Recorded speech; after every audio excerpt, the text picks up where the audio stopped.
Good evening. I hope you all are doing well. Today I am going to speak about thumb rules for active voice to passive voice. देखो 5 rules you just have to keep in mind. 5 rules. कौन कौन से example दे देती हूँ. Next slide में अभी examples भी बता देती हूँ. फॉर एग्जाम्पल हमेशा किसी भी चीज़ को याद रखने के लिए आप सिंपल एग्जाम्पल्स याद रखो, है ना. अब इसमें सिंपल एग्जाम्पल है राम किल्ड रावण. सबसे सिंपल एग्जाम्पल इसमें क्यों? क्योंकि मैं आपको बता पाऊँगी कि राम क्या है, सब्जेक्ट है, और रावण ऑब्जेक्ट है. जबकि आपको पता है कि नाउन और प्रोनाउन को सब्जेक्ट कहते हैं और नाउन और प्रोनाउन को ऑब्जेक्ट कहते हैं. तो फिर डिसाइड कैसे होगा कि नाउन कौन सा नाउन और प्रोनाउन सब्जेक्ट है और कौन सा नाउन और प्रोनाउन ऑब्जेक्ट है. तो याद रखिए कि जो डूअर है, जो एक्शन करता है, जो काम करता है, वो नाउन या प्रोनाउन हमेशा सब्जेक्ट होता है. और वो जो एक्शन जहाँ पे ख़त्म होता है, डूअर का एक्शन, वो रिसीवर जो है वो क्या है, वो ऑब्जेक्ट होता है. राम किल्ड रावण. तो राम भी नाउन है और रावण भी नाउन है क्योंकि दोनों नाम हैं, दोनों नेम हैं. लेकिन राम डूअर है जो रावण के लिए कुछ काम कर रहा है ना, किल कर रहा है. ठीक है. तो इस तरह से जो डूअर है वो सब्जेक्ट है और रिसीवर जो है वो ऑब्जेक्ट है. ठीक है. अब आपको एग्जाम्पल में राम किल्ड रावण. तो एक्टिव वॉइस क्या है? एक्टिव वॉइस ये है जिसमें सब्जेक्ट की इम्पॉर्टेंस होती है, डूअर की इम्पॉर्टेंस होती है, पर्सन की इम्पॉर्टेंस होती है, या किसी उस काम को करने वाले की इम्पॉर्टेंस होती है. किसने किया वो इम्पॉर्टेंट है. और टोन राइजिंग टोन से स्टार्ट होता है सेंटेंस और फॉलिंग टोन में एंड हो जाता है. राम किल्ड रावण, या रावण में ड्रॉप हो गया तो राम ने मारा, राम इम्पॉर्टेंट हो गया. पैसिव वॉइस में सेंटेंस का मीनिंग कभी चेंज नहीं होता, लेकिन वे ऑफ स्पीकिंग चेंज हो जाता है और एक्शन ज़्यादा इम्पॉर्टेंट है. तो यहाँ पर क्या होता है, जब हम एक्शन को इम्पॉर्टेंट बताते हैं, सपोज करिए another example, if I would say that students have submitted there files, right. और दूसरा एग्जाम्पल बताती हूँ, स्टूडेंट्स हैव सबमिटेड असाइनमेंट्स. ये ज़्यादा इजी है.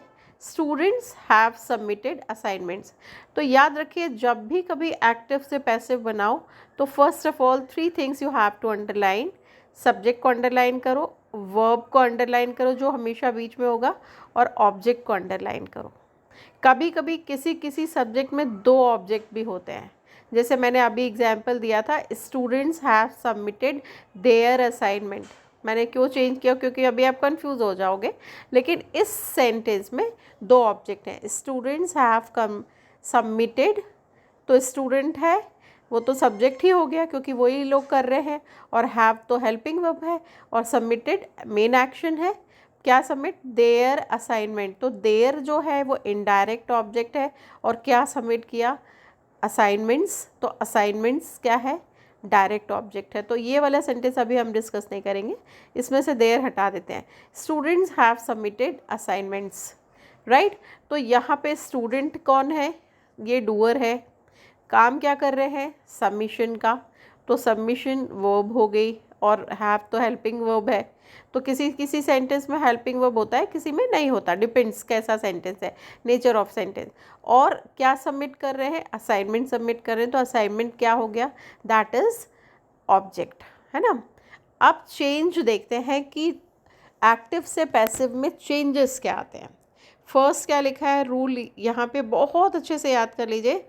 Exchange of subject to object, मतलब अब सब्जेक्ट और ऑब्जेक्ट का प्लेस चेंज हो जाएगा. ठीक है. Ram killed Ravan.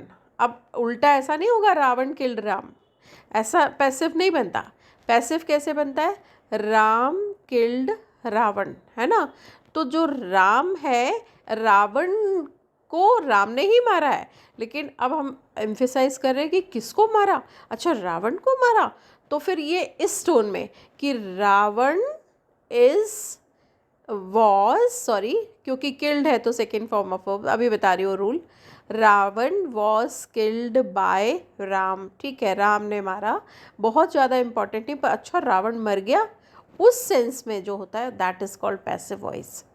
Passive voice में इम्पॉर्टेंट है कि जो विक्टिम है या जो काम हुआ है वो कौन है या एक्शन हुआ या नहीं। जैसे एक और example, students have submitted assignment. तो कई बार हम ज़रूरी नहीं है कि ये बोले कि assignments have been submitted by students उतना इम्पोर्टेंट नहीं है। असाइनमेंट्स हैव बीन सबमिटेड, अच्छा हो गए असाइनमेंट सबमिट, हाँ सारे असाइनमेंट सबमिट हो गए, उस सेंस में जब हम बोलते हैं तो कभी कभी बाय स्टूडेंट्स की फिर ज़रूरत नहीं होती। तो इम्पॉर्टेंट यहाँ क्या है कि सबमिशन हुआ या नहीं हुआ, तो yes assignments have been submitted ऐसा भी बोल सकते हैं, डिपेंड्स। अगेन मैं बोल रही हूँ बाय स्टूडेंट्स तो है क्योंकि, पर कभी कभी ऑब्वियस है कि भाई स्टूडेंट्स करेंगे, फैकल्टी थोड़ी ना करेगी, तो सब हम लोग ऐसे बात कर सकते हैं। फॉर्मल एक्चुअली एक फॉर्मल है और एक इनफॉर्मल है ना। तो इनफॉर्मल में सब्जेक्ट इंपॉर्टेंट है जिसको एक्टिव कैसे है, और फॉर्मल है बिल्कुल तो जब पूरा एक फॉर्मलिटी हम बीच में एक फॉर्मल रिलेशनशिप को निभाते हैं तो उस समय हम कहते हैं कि yes assignments have been submitted, मतलब हो गए, रिपोर्ट कर रहे हैं, मुझे एचओडी को रिपोर्ट करना है तो मैं कहूँगी कि yes assignments have been submitted, सारे हो गए सबमिट।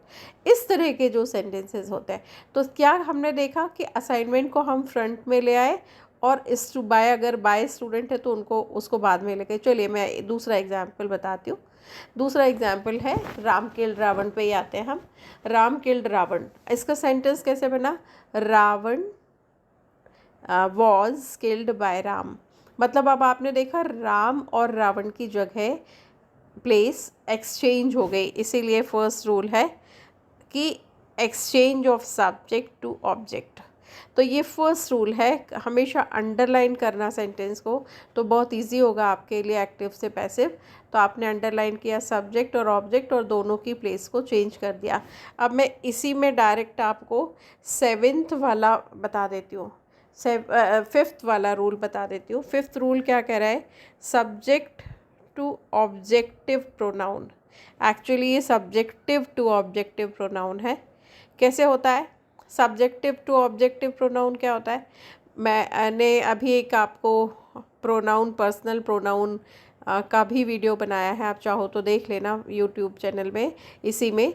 तो उसमें मैंने बताया आपको कि subjective to objective pronoun, subjective मतलब अगर आपको राम को रिप्लेस करना है, राम की जगह आपके पास ही एक ऑप्शन है, सिर्फ ही मेल फर्स्ट पर्सन मेल के लिए एक ही ऑप्शन है है ना।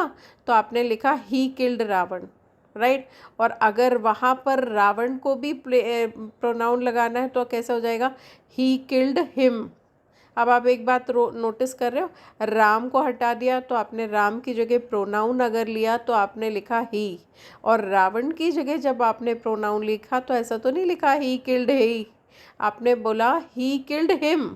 तो याद रखिए कि ही जो है वो हमेशा सब्जेक्ट की जगह यूज़ होता है और हिम हमेशा ऑब्जेक्ट की जगह यूज़ होता है।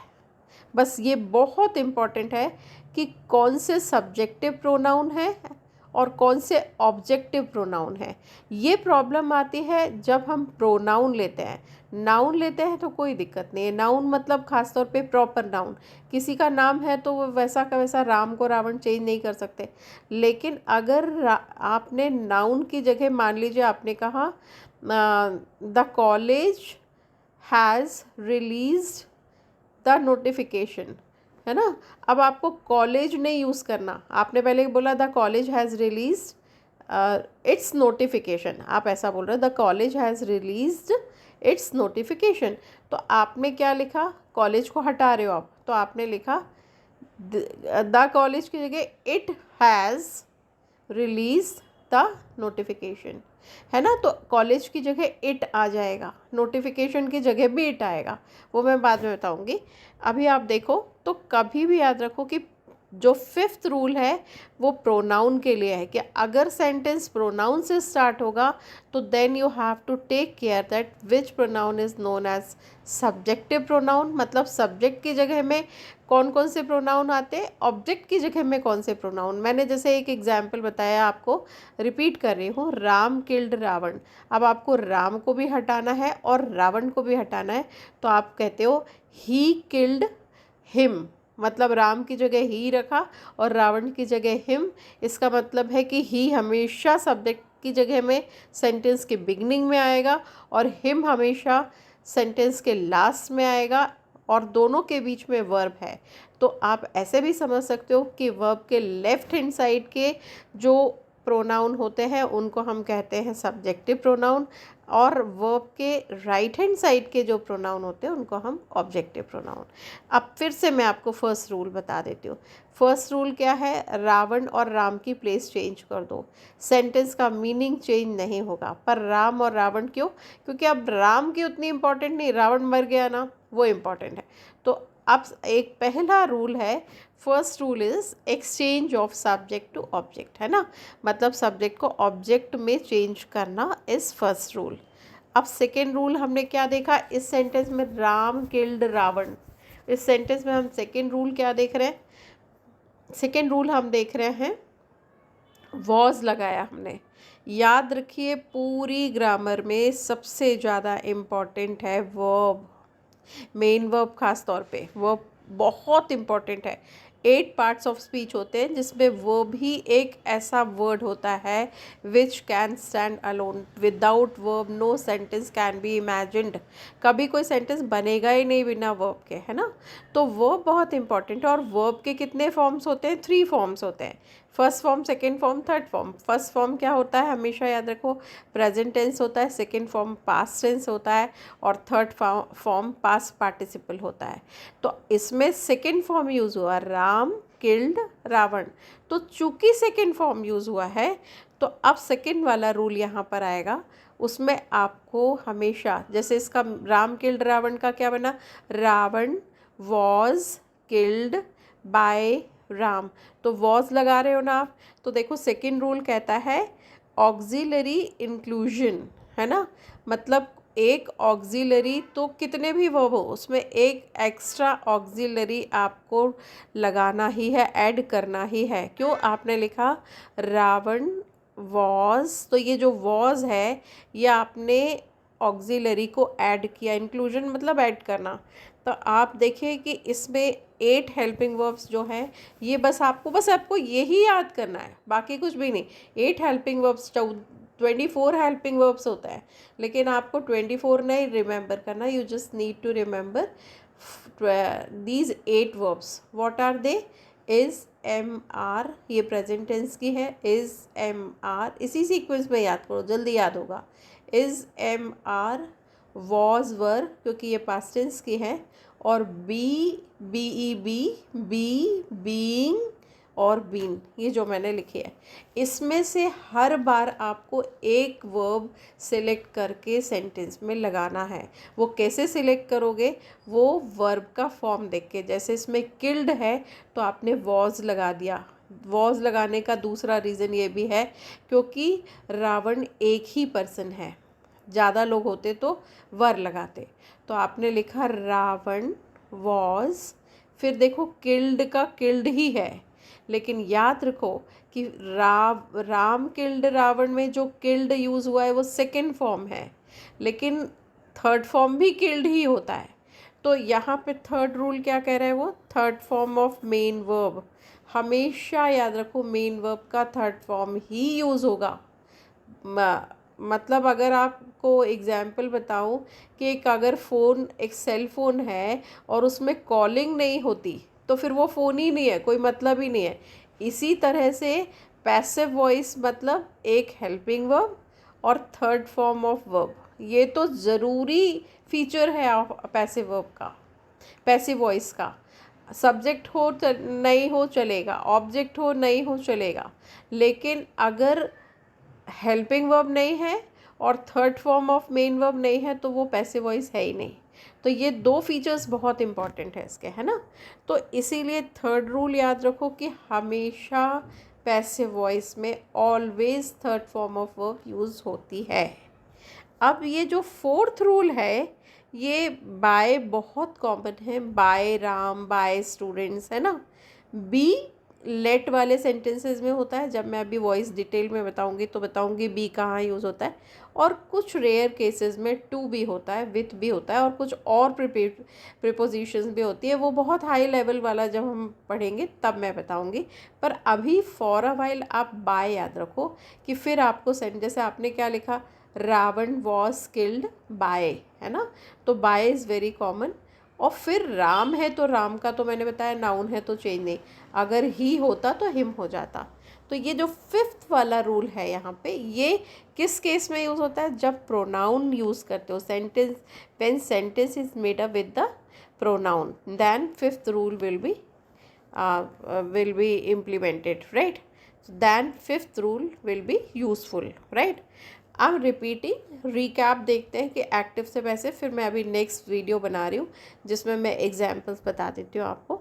देखो इसमें क्या, exchange of subject to object, पहला रूल, राम को रावण की जगह रावण को, तो मतलब सब्जेक्ट की जगह ऑब्जेक्ट आ गया, ऑब्जेक्ट की जगह सब्जेक्ट आ गया, बनाओगे तो ध्यान रखना।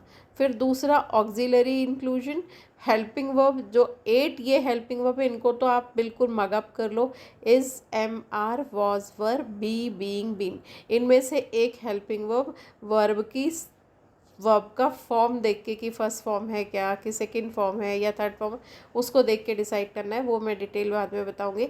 तो इनमें से 8 में से एक पिकअप कर लेना है आपको और हेल्पिंग वर्ब लगाना है। फिर हेल्पिंग वर्ब के बाद हमेशा वर्ब का थर्ड फॉर्म यूज़ होता ही होता है, तो वो लगाना है, और फिर बाय लगाना है, और फिर उसके बाद अगर प्रोनाउन है तो एप्रोप्रिएट प्रोनाउन यहाँ पर चेंज हो जाता है, वर्ब के पहले प्रोनाउन अलग होती है, वर्ब के बाद प्रोनाउन अलग होता है। सेम जैसे मैं बता दूँ, शी जो है वो, शी क्या है, शी सब्जेक्टिव प्रोनाउन है, लेकिन अगर आपको शी के को वर्ब के बाद लिखना है तो वो हर हो जाएगा, याद रखना, है ना। कहते हैं डोंट कॉल, तो कॉल आ गया ना तो हर, डोंट कॉल शी तो नहीं बोलते, हाँ शी कॉल्स हर वो हो सकता है, लेकिन क्योंकि शी की जगह हमेशा शुरू में होगी, और हर जो है वो हमेशा उसके बाद हो जाएगा, ऑब्जेक्ट हो जाएगा, है ना। तो ये याद रखिए। तो मैं अभी इसको, आप प्रोनाउन वाला मेरा जो पर्सनल प्रोनाउन है वो, अगर आप एक्चुअली वॉइस समझना चाहते हो तो पर्सनल प्रोनाउन बहुत अच्छे से पढ़ लो, क्योंकि वो 1 2 4 बार की रीडिंग में आपको समझ में आ जाएगा, and that is very useful video, then only will be able to change active to passive. तो ये 5 थंब रूल याद रखिए। नेक्स्ट सेशन में अभी नेक्स्ट बनाऊंगी मैं वीडियो, तो उसमें एग्जाम्पल्स के साथ फिर से बता देती हूँ, तो आपको और अच्छे से समझ में आएगा। But yes, your comments are always most welcome, I would like to listen you. Thank you so much.